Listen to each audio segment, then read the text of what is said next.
विद्यार्थी मित्रांनो, आपल्याला कधी कधी टक्क्याचे रूपांतर अपूर्णांकात व अपूर्णांकाचे रूपांतर टक्क्यात करावं लागते। लक्षात ठेवायचं, जर टक्क्यात रूपांतर करायचं तर 100 ने गुणायचं आणि अपूर्णांकात रूपांतर करायचं तर 100 ने भागायचं। मग 100 ने गुणायचं तर काय करायचं की 2 पॉईंट काय करायचं उजवीकडे घ्यायचं, गुणताना काय करायचं 2 पॉईंट उजवीकडे घ्यायचं आणि 100 ने जर भागायचं तर 2 पॉईंट काय करायचं डावीकडे घ्यायचे।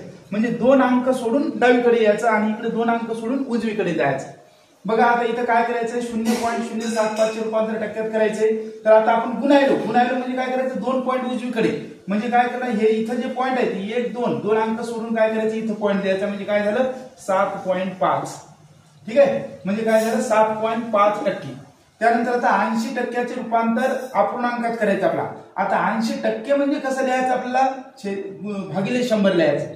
अपूर्णांकात रूपांतर करायचे म्हणजे काय करणार आपण आता की हे 2 अंक सोडून डावीकडे येणार, म्हणजे काय की इथं पॉईंट राहणार म्हणजे 0.8 हे झाला अपूर्णांक। ठीक आहे, त्यानंतर 10.01 हे टक्क्यात रूपांतर करायचं। टक्क्यात रूपांतर करायचं म्हणजे काय करायचं आपल्याला 2 अंक समोर जायचे, म्हणजे काय करायचं इथं 10 आणि पॉईंट कुठे आहे इथं पॉईंट आहे म्हणजे 01 इथं पॉईंट आहे आणि शेवटी पॉईंट असला तर काही नाही।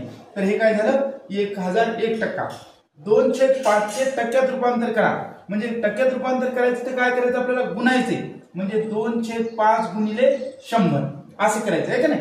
तर 5 × 5 5 20 100 आणि इथं किती होईल 2 40%। तर या पद्धतीने आपल्याला टक्क्याचं रूपांतर अपूर्णांकात आणि अपूर्णांकात रूपांतर टक्क्यात करता येईल।